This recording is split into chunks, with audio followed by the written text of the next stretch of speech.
Okay, hey everybody, John here. And today I have a warning for men. And, this is not a shock title, this is not a shock video. I'm actually quite serious. I have in front of me a canley.org page, which is a summary of a court case in Ontario that was heard in the court on in December of 2019.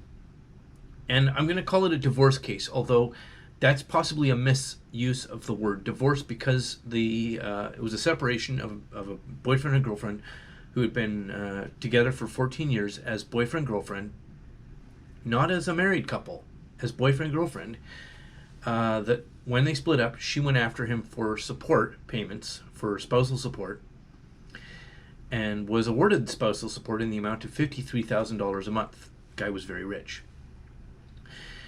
Now, he appealed this, and it was this decision was modified so that instead of having to pay her $53,000 a month forever until he died, he only has to pay that for 10 years. What a win. What a fantastic win.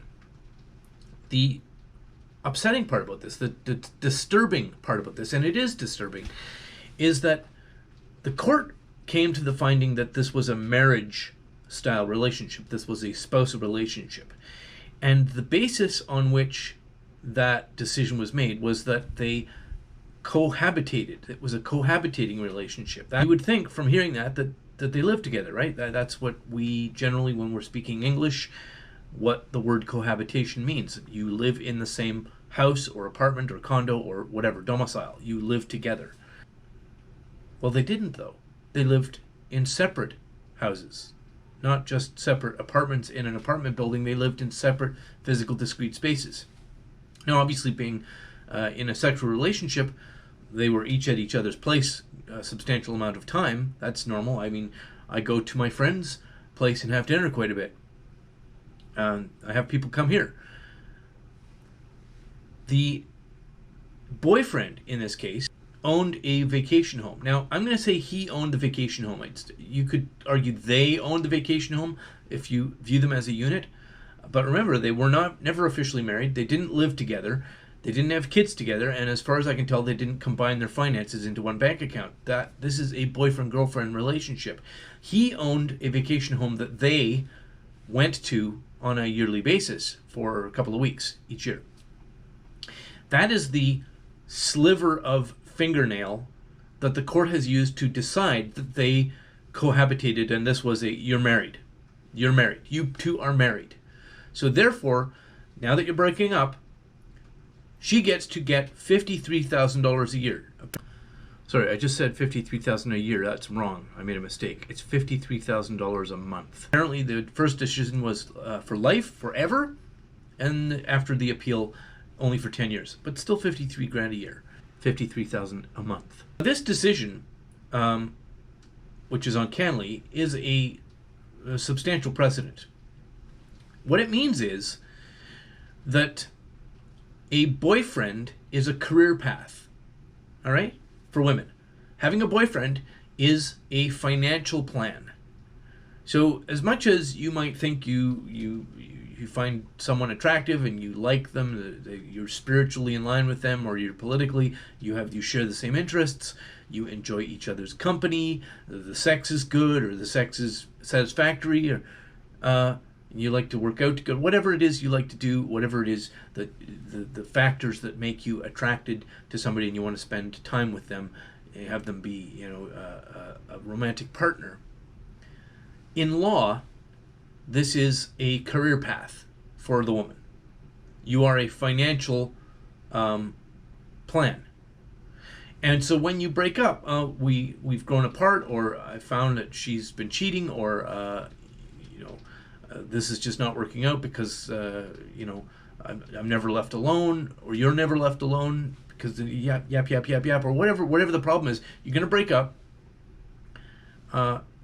Well, that relationship, the responsibilities to each other inside the relationship, when you break up, if we're sane, we think, okay, well, we each go our separate ways and we're no longer responsible for each other, if indeed you were in the first place. I mean, like, you're not really responsible for the life choices of somebody just because you're dating them. You're not responsible to pay their rent. You're not responsible for paying for them to take night courses or whatever.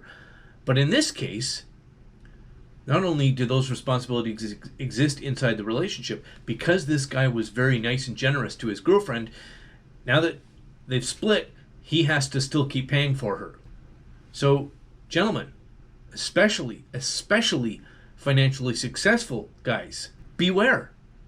I think this is a signal that you actually cannot view a romantic friendly relationship as a romantic friendly relationship. You have to be constantly, not just when you meet somebody, you have to be evaluating that every single day. Am I getting walked into a box canyon? Is this an ambush? And even if she is kind and generous and nice and has a good moral ethic, if at any time her mood changes or her personality changes, and she decides, well, this guy is no longer inside the boundary of who I call nice people. I'm going to put him outside the boundary and make him an enemy. Therefore, I can do whatever I want to him.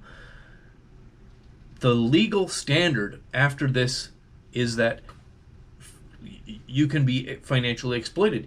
And the court's decision here to call it corrupt, the court said the basis for viewing this as a marriage-style relationship is cohabitation, except that you and I, normal people speaking normal English, would look at that relationship. You do not live together.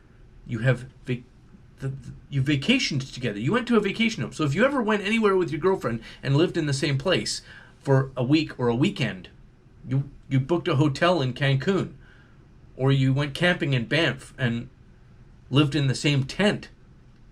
According to the Canadian court, the Ontario Superior Court of Justice, that's cohabitation. That's good enough. You're married. Bang. You're on the hook. And if you think this isn't going to be exploited,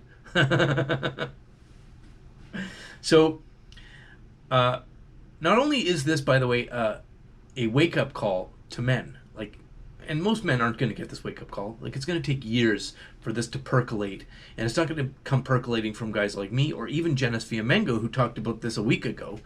By the way, watch her excellent video. I'll link to it in the low bar.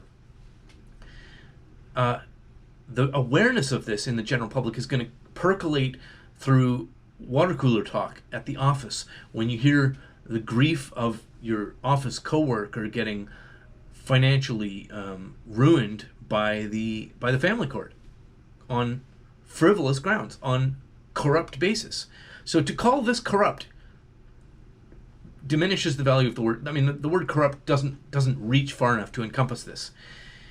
And this leads me to a question, and this question is going to upset people because I'm going to use a red-hot word that has so much emotional freight attached to it that I'm going to ask you in advance not to get all excited when I say it. The question is, does this constitute slavery? Does this situation, this legal apparatus that is now in place, where you can have a romantic, affection-based relationship that is not marriage, without cohabitation, without combining bank account, without combining your finances, and without having kids, and when you part company, the court apparatus will be used to claw your wealth away from you. You will be responsible for paying for somebody as if they are your child, an adult who you had an adult relationship with. And if you're a rich guy like this, $53,000 a month. And if you are not as rich, it'll be based on your income. And by the way, if you're very wealthy during a relationship and then your financial situation changes afterwards, the financial status you were at in the relationship is what your ongoing payments will be. So let's say you're a $1 million a year guy, and then the global economy changes and your work situation changes, or you get older, or you make a career path change, or whatever. You want to have a more simplified life, so you choose simplicity ahead of money, so you make less money. Well, guess what? You made that much money while you were together. You're gonna pay that much money no matter what. So the question is this slavery? Does this satisfy the requirements for us to reasonably consider this to be slavery? And I don't mean the old stupid archaic concept of wearing shackles and picking cotton. That's 18th century slavery. Modern slavery is modern. It's still slavery, though. And does this qualify? I think the answer is yes. Gentlemen, beware. Beware. If you're not MGTOW now, what's it going to take? Anyway, thanks very much for watching. Thanks to all the people hitting the subscribe button and the notification bell. And special thanks to the people helping support the channel through Patreon and Subscribestar. You are very much appreciated. Thanks for watching, and have a lovely